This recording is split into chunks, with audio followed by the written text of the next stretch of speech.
you know, I don't know, depends who you like put me up against when you're looking at me. But sometimes people think that I look thick, but then sometimes people are like, oh, she looks like a string bean. So I don't know. It just depends.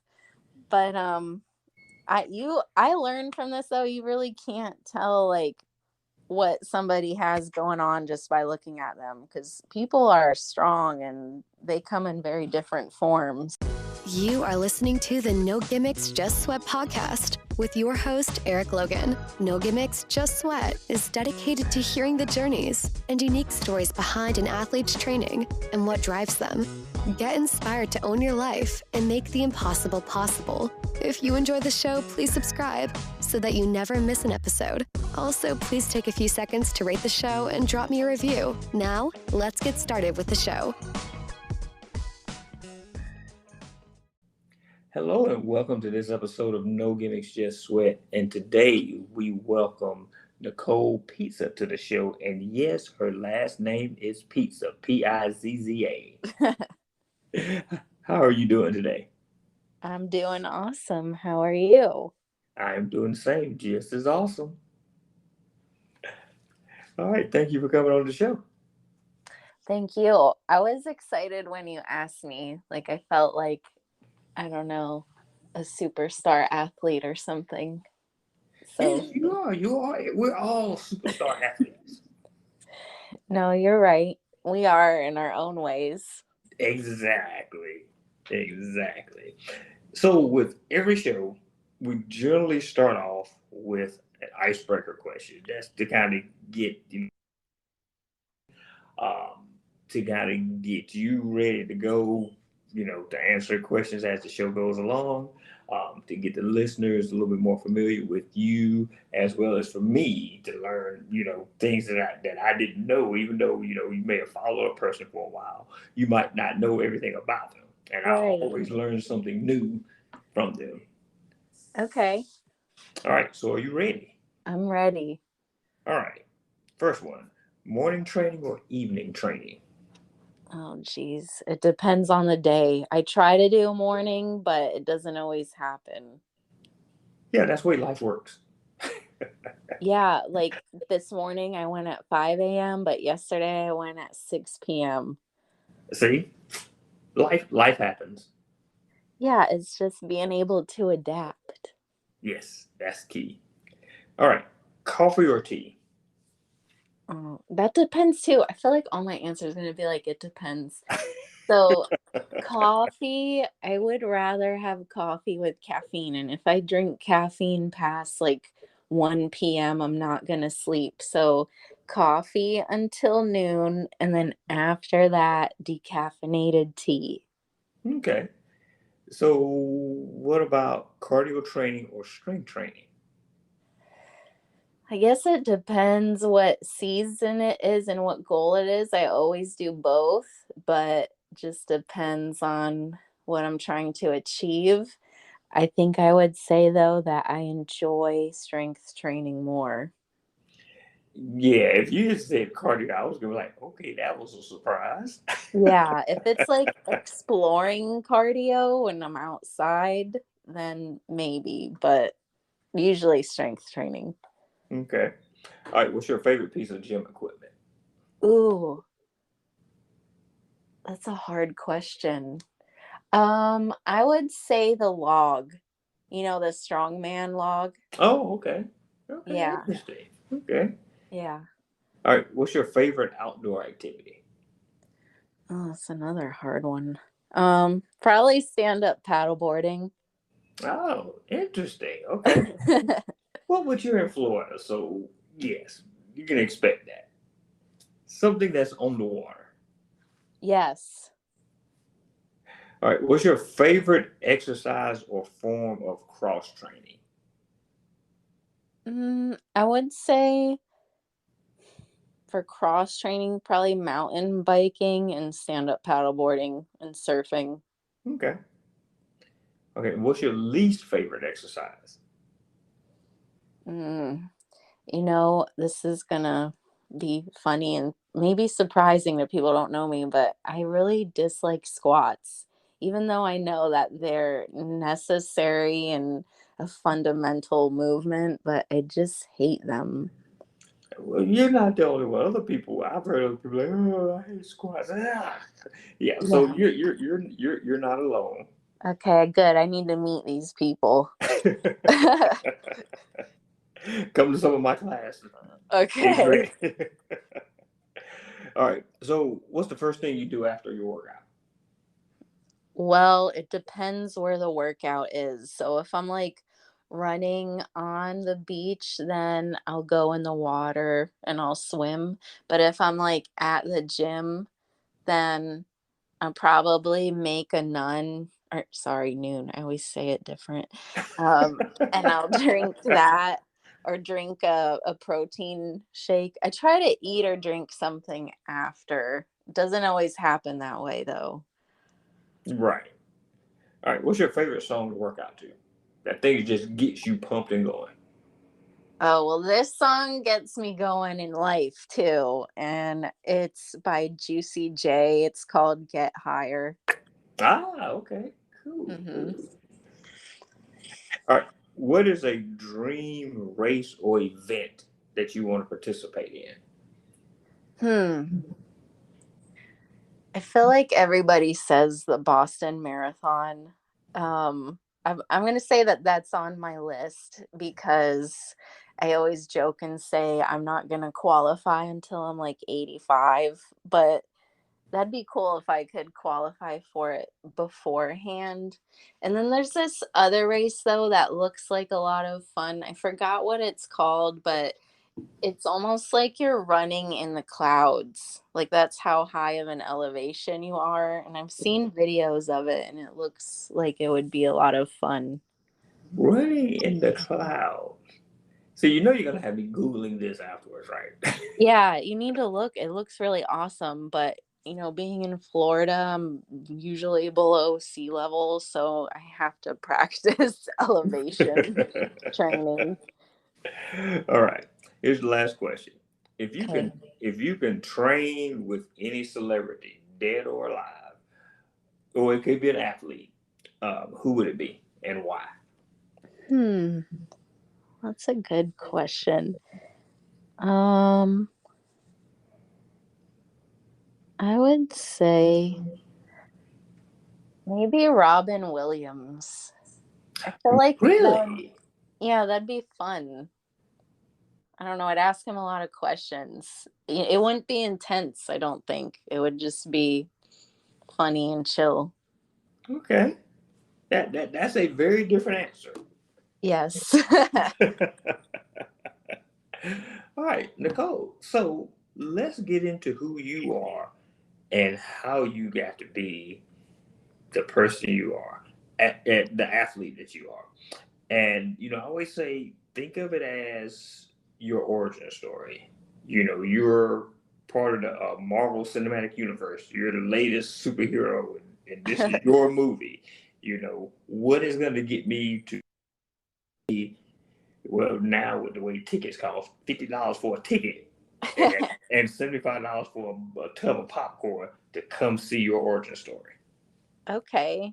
Well, I feel like there's a lot of different main elements that go into what's gotten me to where I am as an athlete, but that also ties into where I am as a person too. Like I don't feel like they're separate from each other. Okay. So I mean, initially, um, I moved a lot when I was growing up. Like, I was always the new kid, and it wasn't like, oh, we're gonna move in the summer and start fresh the next school year. It was, oh, it's October, let's move. So that's kind of what always happened. And the only consistent thing I really had was my schoolwork. I always made sure I did well in school and then also sports. So it's like no matter who the people were, whether they're new or old or whatever, the rules for sports, specifically soccer, they didn't change. So being an athlete, I guess, was one of the main things that was constant in my life. Okay. So you refer to yourself as a mermaid. Why is that? Because, well, it's the way I see mermaids. I think of mermaids as creatures that respect the ocean and nature, which is me. I'm part of an organization called Keep NSB Clean. NSB is my town, New Smyrna Beach. And we're all about like making sure that there's no trash or garbage everywhere. But also, mermaids are just very like ocean and sea water oriented, which I am. So even though I'm not necessarily like a competitive swimmer or anything, most of my favorite activities are done in the water. Example, stand up paddleboarding and surfing, just body surfing too. Like, I don't care. I could just be floating there. So that's kind of like why I say I'm a mermaid, just because I'd rather be in the ocean all the time and because I respect it too.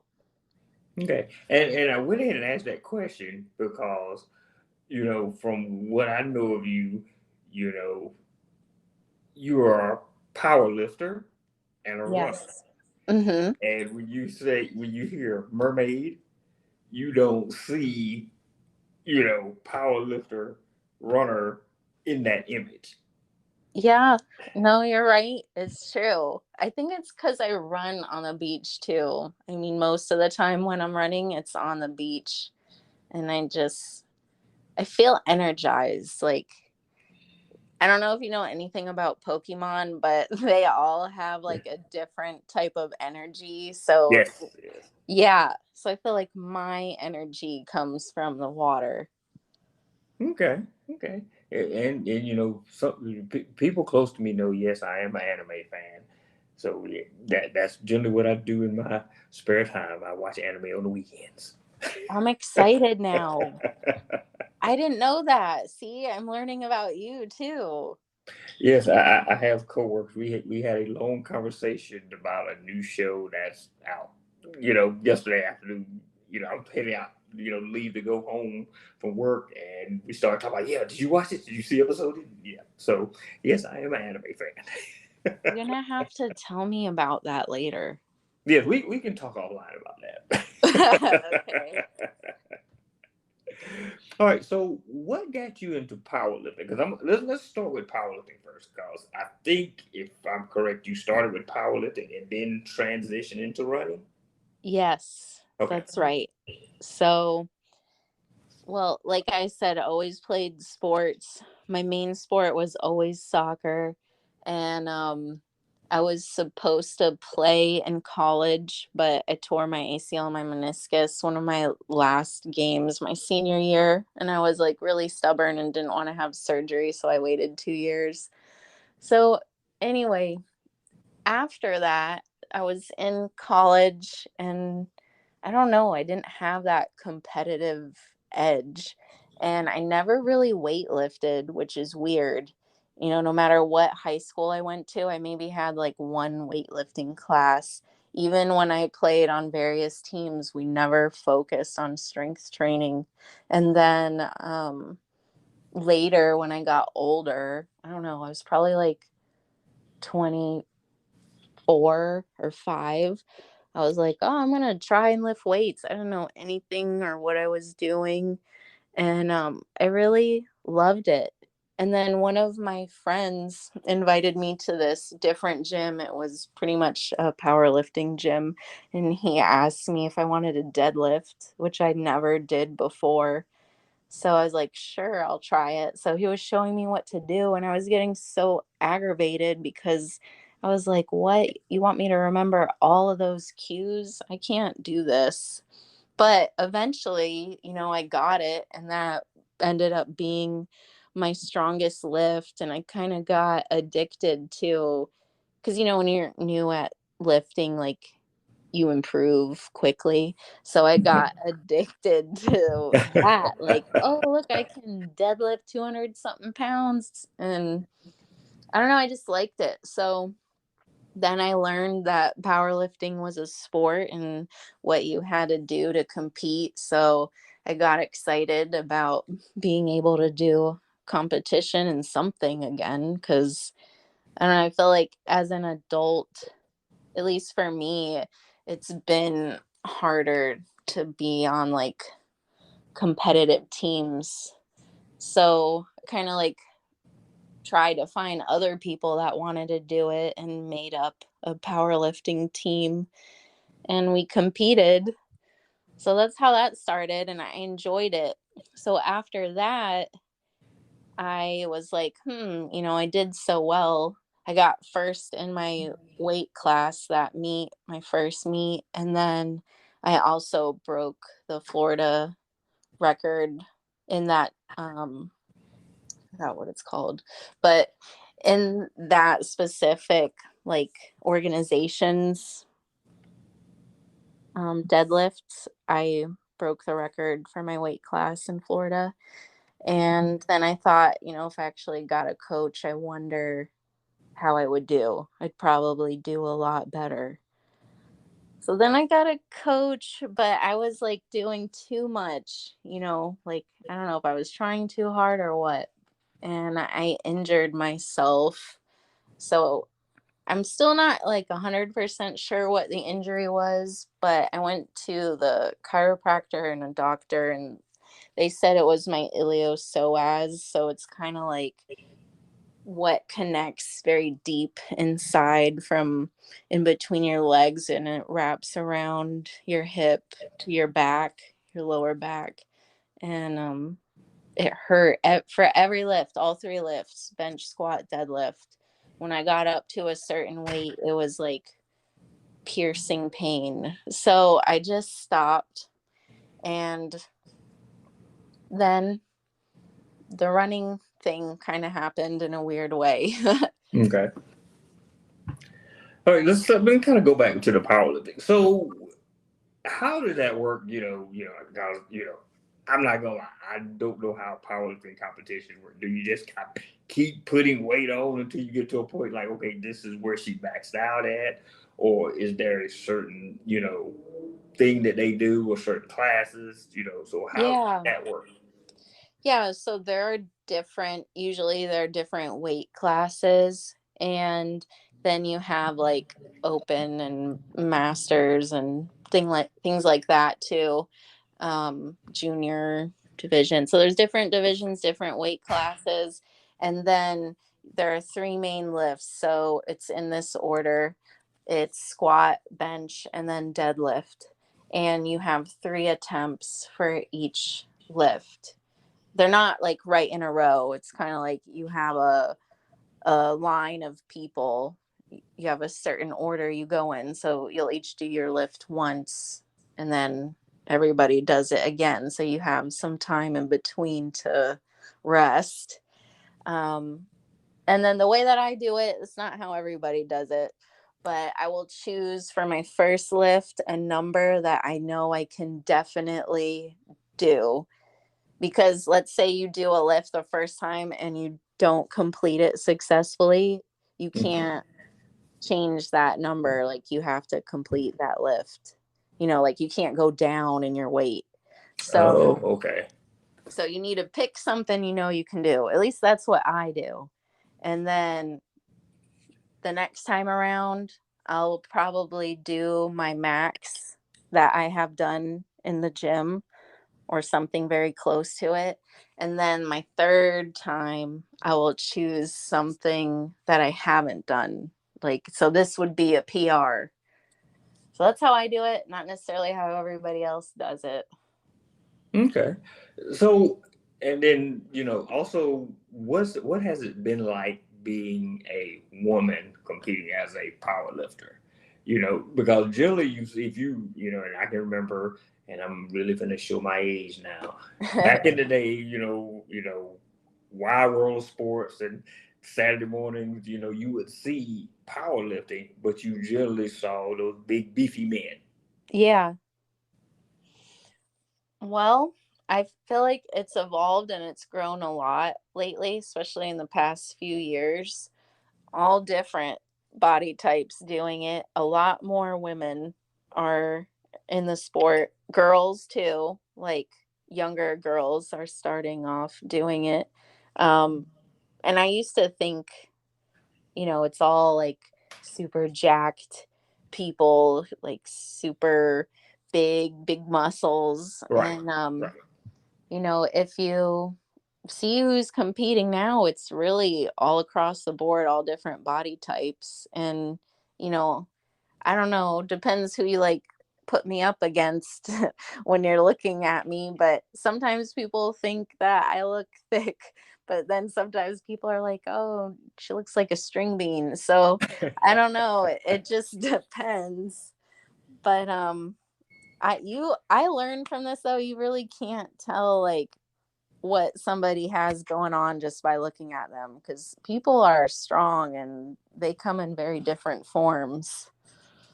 Right. That is definitely true. All right. So start with the powerlifting. How did you get into running? Okay, so this is the good story. um well, after that injury, I was kind of depressed because I don't know, I had to change everything, and then my goals changed. And there was this girl that worked with me who always talked about running. Like every weekend, she'd come to work and be like, "Oh, I did this race, blah, blah, blah." And I'm just like, bro, no one cares. Can you shut up? Like, God. But then this one time she was talking about, oh, I'm gonna do this race next weekend and da da da da da. I was like, oh, here we go again. But then she said there were donuts. So I was like, what do you mean there are donuts? And she said, while you're running, the water stations have donuts. So I was like, oh, heck yeah, I'm going to go to this. So I asked her about it and she told me.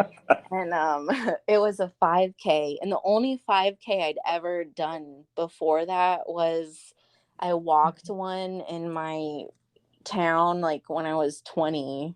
And that's when I still had my knee problem. So like I just walked it with my mom.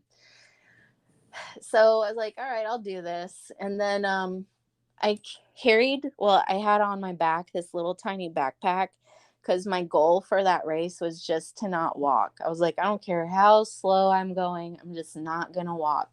So I wanted to put all the donuts in my backpack while I was running because I also didn't want to get heartburn either. So I was like, I'm going to do this. And then afterwards, I'm going to eat all my donuts. And then that's what I did. And I listened to this same song on repeat the whole time too. Because I used to, every time I ran, it was always with music. So then I was done. It was over. And then they gave me a whole 12-pack of donuts. They were Krispy Kreme donuts. So I was really excited. I had the donuts in my backpack, and then I had a whole 12-pack of them. And then I was leaving, and that girl I worked with was like, oh, where are you going? I have my donuts. I'm done. And then she said, well, you placed in your age group. And I was like, what?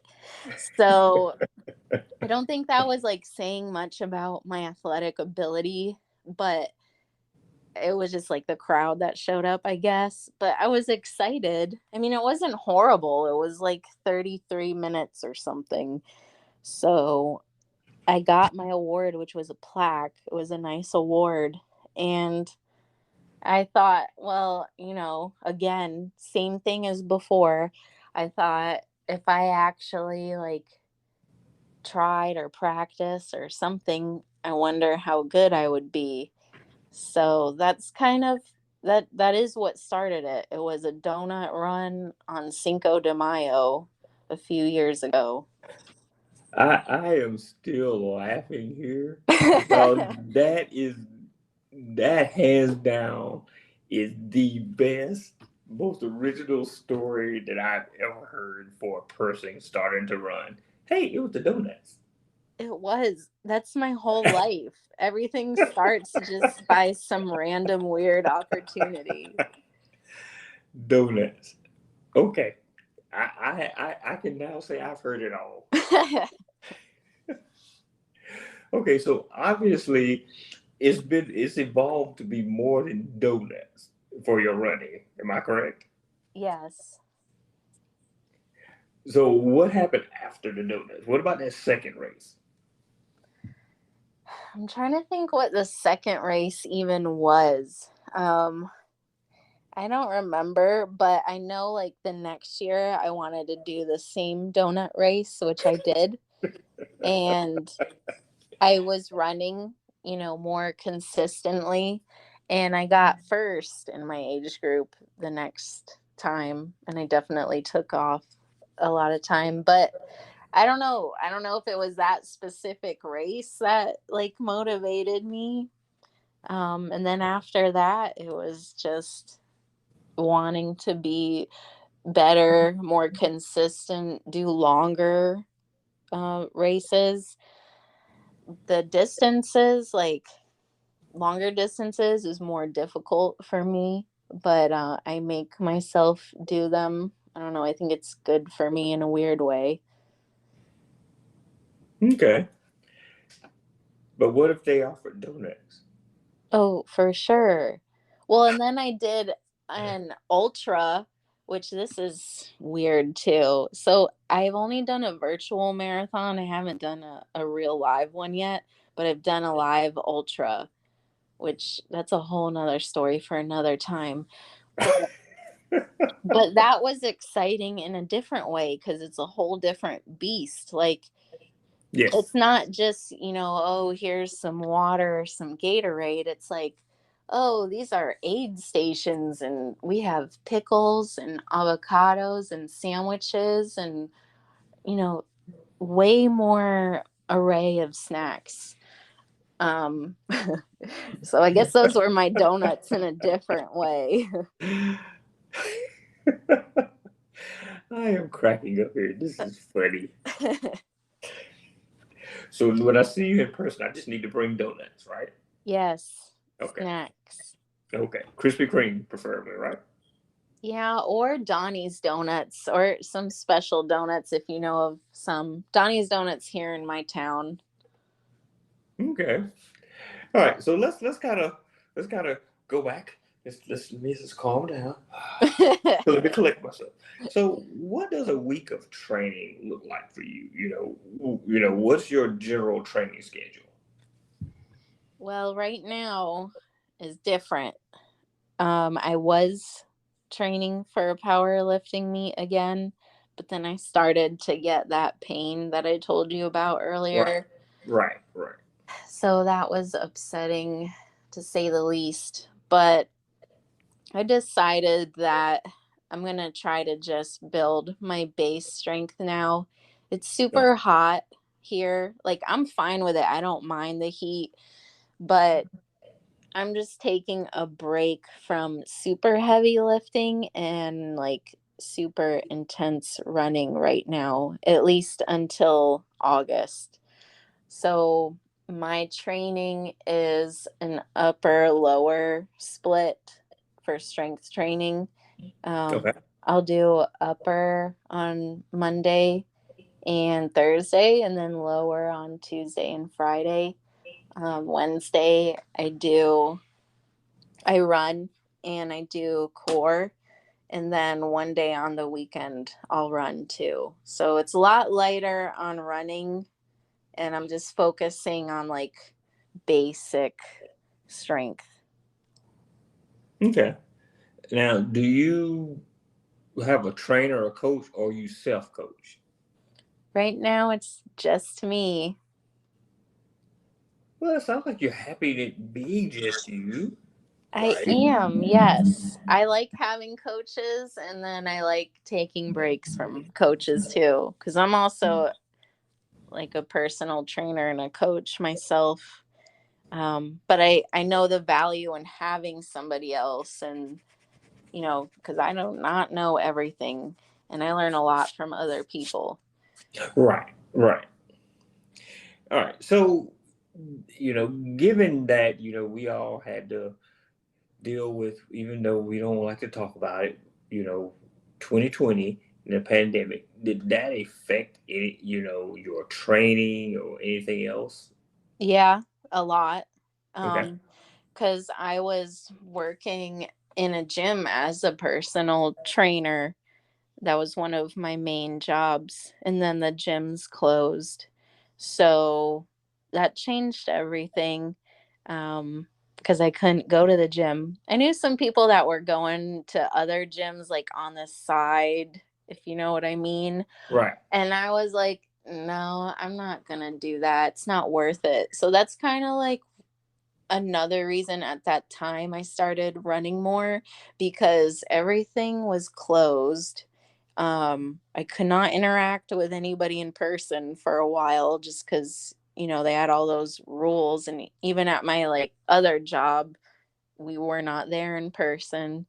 And then the beach was open. You know what I mean? Like that was the one place that I could go, and it was like you forgot what was happening in the world just because Right. it's so big. And, on the weekends and when it's not summertime, sorry, on weekdays, and when it's not summertime, there's barely anybody there. Right. So, no one's was wearing a mask or anything like that. And we could just run. So I'd meet my main running partner and we would run, and it was just like a normal day. So I think, running helped me with that too. And I did a lot of virtual races, which kept it interesting and competitive in a different way. Okay. So how do you find balance, and how do you remain calm?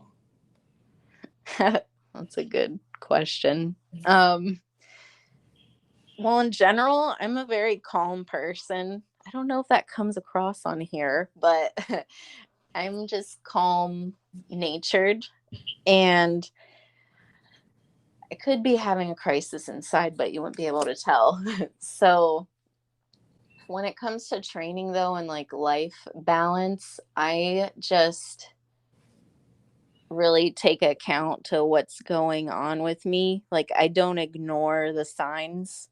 I've learned myself over time, and like, I understand when I've had too much. So, like, if I'm overdoing it with everything in life, training, work, social stuff, then I usually start to get like physically sick or tired. So that's my sign that I need to change something. But for the most part, I just try to balance, like, for example, strength training and running. Even when I was in full powerlifting mode, I still ran. And some people thought that that was like an oxymoron. I should put all my energy into my powerlifting training, but to me, like, that kept my brain and my spirit balanced. So, I think that's what keeps me balanced, is just not doubting myself because I know myself better than anyone, and being confident in that and doing what I think I need to do at the time. Hopefully that made sense. No, yes, definitely, definitely. So like I said, you always seem calm and happy from what I see on social media. You're always smiling. Yeah. I think my smile is just like imprinted on my face. But yeah, because you're always smiling. Usually, I get angry though, and I have my opinions on things, but I only let them come out when it's necessary. Yeah, that's the best way to put it. Yeah. All right. So, what are some things that keep you going daily? Is there something or someone that inspires you? Yeah. Um well, I would say my motivation just to live better in general, and when I say that, I don't necessarily mean like making money, a lot of money, or having all types of different things. It's more of like how I spend my time and with who.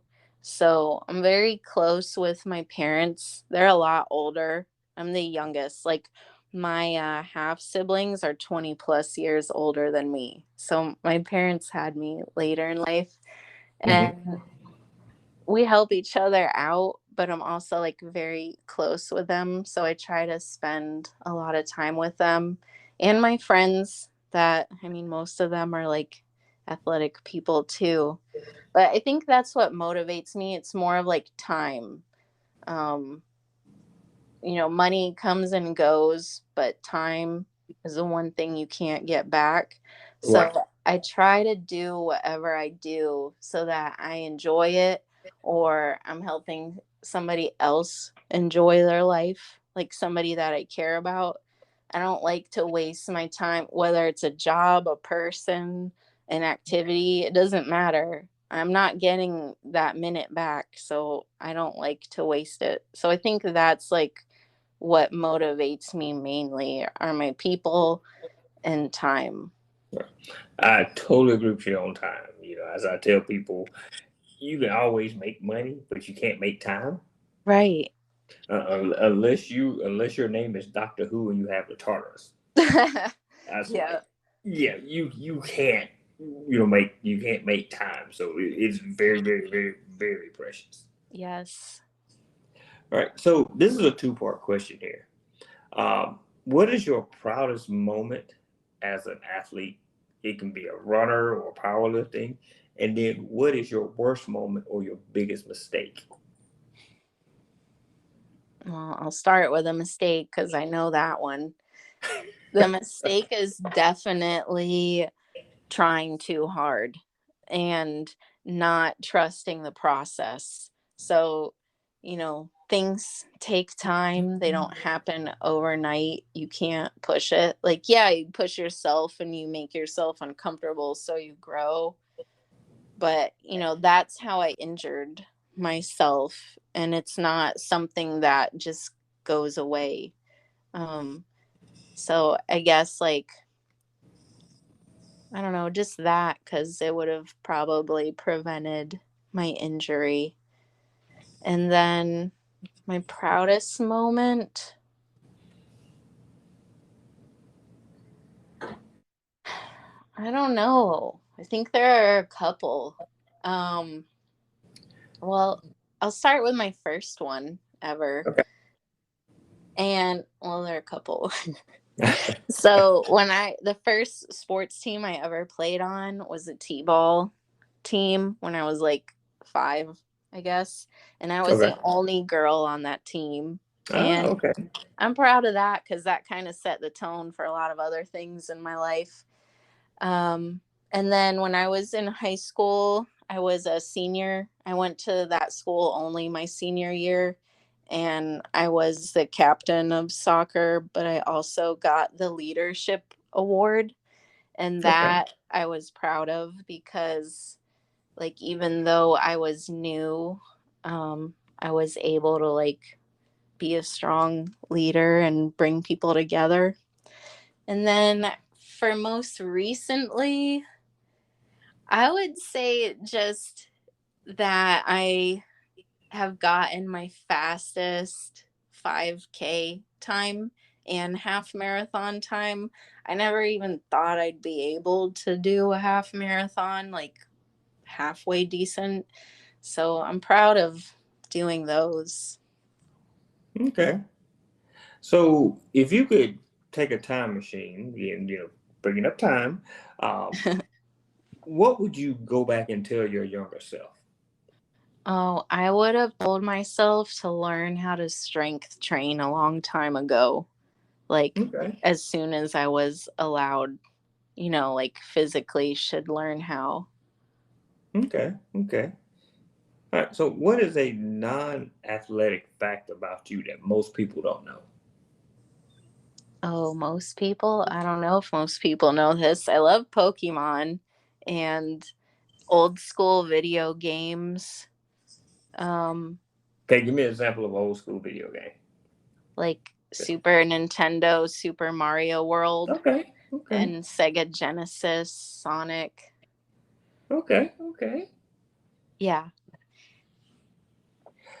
All right. So what's next for you? You got anything? I know you're injured, but is there anything that you're um, preparing for, or something you see coming down the road, even if it's next year?